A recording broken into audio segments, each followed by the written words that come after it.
శ్రీ గురుభ్యో నమ. శ్రీ మహాగణాధిపతయే నమ. ఇక వృశ్చిక రాశి వారికి, ఈ రాశి వారికి 2026 సంవత్సరంలో మార్చి 18 వరకు ఆదాయం 5, వ్యయం 2గా ఉంది. మార్చి 19 నుంచి ఆదాయం 11, వ్యయం 5గా ఉంటుంది. ఈ రాశి వారికి ఈ సంవత్సరం మే 25 వరకు జీవితంలో కొన్ని ఒడిదుడుకులు ఉంటాయి. అనుకున్న పనులు కాకపోవడము, మానసిక చింతన, మనోవ్యాకులత, ఎదుటి వారితో నిష్ఠురాలు కావడము, సమయానికి చేతికి డబ్బు అందకపోవడము, ఇలాంటి వృశ్చిక రాశి వారికి మే 25 వరకు జరుగుతుంది. మే 26 నుంచి ఆ భగవంతుడి యొక్క దయ వల్ల అనుకున్న పనులు నెరవేరడం జరుగుతుంది. పెండింగ్లో ఉన్నటువంటి పనులు పూర్తి కావడం జరుగుతుంది. ఏవైనా కొత్త పనులు చేపట్టడానికి ఆస్కారం ఏర్పడుతుంది. మానసిక చింతన అనేటువంటి తొలగిపోతుంది. ఒక స్థితికి, ఉన్నత స్థితికి, ఒక మెట్టు పైకెక్కడానికి మీకు ఆస్కారం దొరుకుతుంది మే 26 తారీఖు నుంచి. సంఘంలో విలువలు పెరుగుతూ ఉంటాయి. ఇంతకు ముందు ఉన్నటువంటి ఒక శత్రువులు ఆ శత్రుత్వాన్ని విడిచిపెట్టి మీతో మిత్రులుగా చేరడానికి పనిచేస్తారు. మీ దగ్గర అనుకూలమైన వాతావరణం ఉందని చెప్పి వాళ్ళు తెలుసుకుంటారు. కోర్టులో ఉన్నటువంటి ఒక పెండింగ్ కేసులు ఒక కొలిక్కి రావడం జరుగుతుంది. కొన్ని సులభంగా ఆ కేసులలో విజయం సాధించడం కూడా జరుగుతూ ఉంటుంది. మానసిక ధైర్యం పెంపొందుతుంది. స్నేహితుల వల్ల, ప్రోద్బలం వల్ల కొత్త పనులకై ముందుకు అడిగేస్తుంటారు. కొత్త పనులు చేస్తారు. దూర ప్రయాణాలు కూడా చేయవలసి వస్తుంది. కానీ ప్రయాణాల విషయంలో జాగ్రత్తగా ఉండండి. దూర ప్రయాణాలు చేయడం వల్ల కొంత అనారోగ్యం కూడా ఏర్పడము, డబ్బు నష్టపోవడం జరుగుతుంది. కాబట్టి ఆలోచించి ప్రయాణాలు చేయండి. కుటుంబంలో కలహాలు రావడం జరుగుతుంది. చిన్న చిన్న కలహాలు, అవి ప్రతి ఎప్పుడు చేసి ఉంటే ఒక్కోసారి మనస్పర్ధలు కూడా కుటుంబంలో రావచ్చు. కాబట్టి మాట్లాడేటప్పుడు అదుపుగా ఉండి మాట్లాడడం మంచిది. అలాంటి యొక్క సందర్భాలు రాకుండా, విరోధమయ్యేటువంటి ఒక మనస్పర్ధలు వచ్చేటువంటి ఒక సందర్భాలు జరగకుండా చూసుకోవడం చాలా మంచిది. కుటుంబ విషయంలో మాత్రం చాలా జాగ్రత్తగా అడుగు ముందుకెయ్యాలి. ప్రతి విషయంలో కూడా ఆలోచించాలి. ఇక ప్రభుత్వ ఉద్యోగాలకు కనుక చూసుకున్నట్టయితే దూరంగా లేక అనుకోని చోటికి బదిలీ కావచ్చు. కొంతమందికి వృశ్చిక రాశి వారికి మీరు అనుకున్న దానికంటే కూడా దూరంగా బదిలీలు కాబట్టేటువంటి ఒక ఆస్కారం ఉంది. కానీ వెళ్ళాలి, తప్పదు, జీవన పోరాటం అది. కొంతమందికి మాత్రం అనుకూలమైనటువంటి ఒక వాతావరణం ఏర్పడడానికి ఆస్కారం.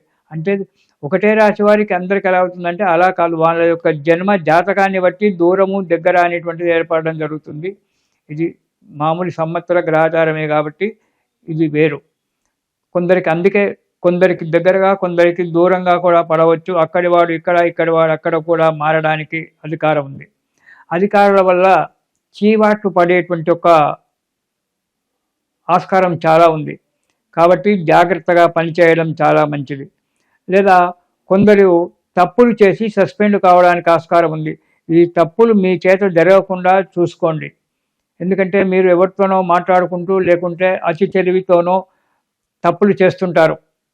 అలా చేసినప్పుడు మీకు ఇబ్బందులు ఏర్పడతాయి. దానివల్ల సస్పెండ్ కావడానికి కూడా ఆస్కారం ఉంది.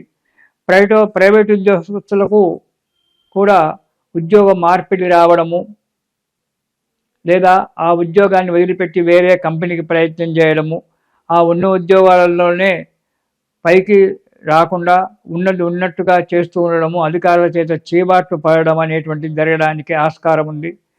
కొంతమంది కొన్ని లేనిపోని కేసులలో చిక్కి చేయని తప్పులకు బాధపడుతూ కోర్టు చుట్టూ తిరగడం కూడా జరగవచ్చు. కాబట్టి ప్రతి విషయము ఈ 2027 నామ సంవత్సరంలో జాగ్రత్తగా ఉండండి. ఎందుకంటే వచ్చేది పరాభవ నామ సంవత్సరం. ఎన్ని పరాభవాలు జరుగుతాయో మనకు ఆలోచిస్తేనే ఒక్కోసారి భయంగా ఉంటుంది. కాబట్టి జాగ్రత్తగా నడుచుకోవడం, ప్రతి ఒక్కరు కూడా ఏ రాశి వారైనా సరే ప్రతి ఒక్కరు కూడా జాగ్రత్తగా నడుచుకోవడం చాలా మంచిది ఈ సంవత్సరం. ఇక విద్యార్థులకు విద్య యందు శ్రద్ధ తగ్గుతుంది. ఎప్పుడు కూడా మౌనంగా కూర్చోవడము, లేకుంటే ఈనాడు విద్యార్థుల జీవితాన్ని పాడు చేసేటువంటి ఒక సెల్ ఫోన్లు ఉన్నాయి కదా, వాటిని చూసుకుంటూ కూర్చొని తమ జీవితాలు నాశనం చేసుకోవడం అనేటువంటి ఒకటి జరగడానికి ఆస్కారం ఉంది. దానివల్ల ఇది ఉంది. అంతేకాకుండా విద్యార్థులు చెడు సహవాసం చేసేటువంటి ఒక యోగం కనబడుతుంది. కాబట్టి చెడు సహవాసాలకు వెళ్ళకండి. అనుకున్న చోటికి అడ్మిషన్ అనుకున్న కాలేజీలో కానీ అనుకున్న స్కూల్లో కానీ అడ్మిషన్ దొరకకపోవడము, విదేశాలకు ప్రయత్నం చేస్తే ఆ విదేశాలకు మీకు వెళ్ళడానికి ఆస్కారం దొరకకపోవడము, అనుకూలంగా వాతావరణం ఏర్పడకపోవడము జరుగుతుంది. ప్రతి విషయంలో జాగ్రత్త అవసరం. ఇక వ్యాపారస్తులను చూసుకున్నట్టయితే అనుకూలంగా వాతావరణం ఉంటుంది, ఆదాయం పెరుగుతుంది. యత్న కార్యక్రమాలన్నీ కూడా సునాయాసంగా కొత్త వ్యాపారాలు పెట్టుకోవడము, కొత్త వారితో స్నేహం చేయడము, మీకు ఇంతకు ముందు వచ్చేటువంటి ఒక డబ్బు ఏదైతుందో అది తిరిగి రావడము వ్యాపారాలకు ఉంటుంది.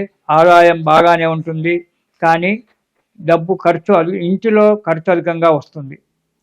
చేసేటువంటి కార్యక్రమాలన్నీ కూడా సునాయాసంగా నెరవేరుతాయి, కానీ మీరు మధ్యవర్తిత్వం చేయకుండా ఉండడం చాలా మంచిది. మీడియేటర్గా ఎక్కడ కూడా మీరు ఈ వృశ్చిక రాశి వారు ప్రయత్నం చేయకండి. మీడియేటర్గా కనుక మీరు ఉన్నట్లయితే ఆ కొట్లాడుకున్న వారు ఇద్దరు వాళ్ళు మంచిగానే ఉంటారు, కానీ ఆ విషయం మీ పైన పడి మీరు బాధపడేటువంటి ఒక విషయము మీరు బాధపడాల్సి వస్తుంది. కాబట్టి మీడియేటర్గా ఎక్కడ కూడా ఉండకుండా తటస్థంగా మాత్రం ఉండి మీ పనేందో మీరు చూసుకోవడం వల్ల మీకు యోగదాయకంగా ఉంటుంది వ్యాపారస్తులకు. ఈ సంవత్సరము ఈ వృశ్చిక రాశి వారు గురు స్తోత్రం కానీ గురు చరిత్ర కానీ ప్రతిరోజు పారాయణం చేయడం చాలా మంచిది. దానివల్ల అనుకూలమైనటువంటి ఒక వాతావరణం ఏర్పడి మనశ్శాంతి దొరుకుతుంది. చేసేటువంటి ఒక వృత్తిలో కానీ ఉద్యోగంలో కానీ ముందుకు అడిగేయడం వల్ల మనశ్శాంతిగా ఉంటుంది. గురు స్తోత్రం కానీ మీకు వీలైతే గురు చరిత్ర కానీ పారాయణం చేయండి, శుభం జరుగుతుంది. ఓం శుభం.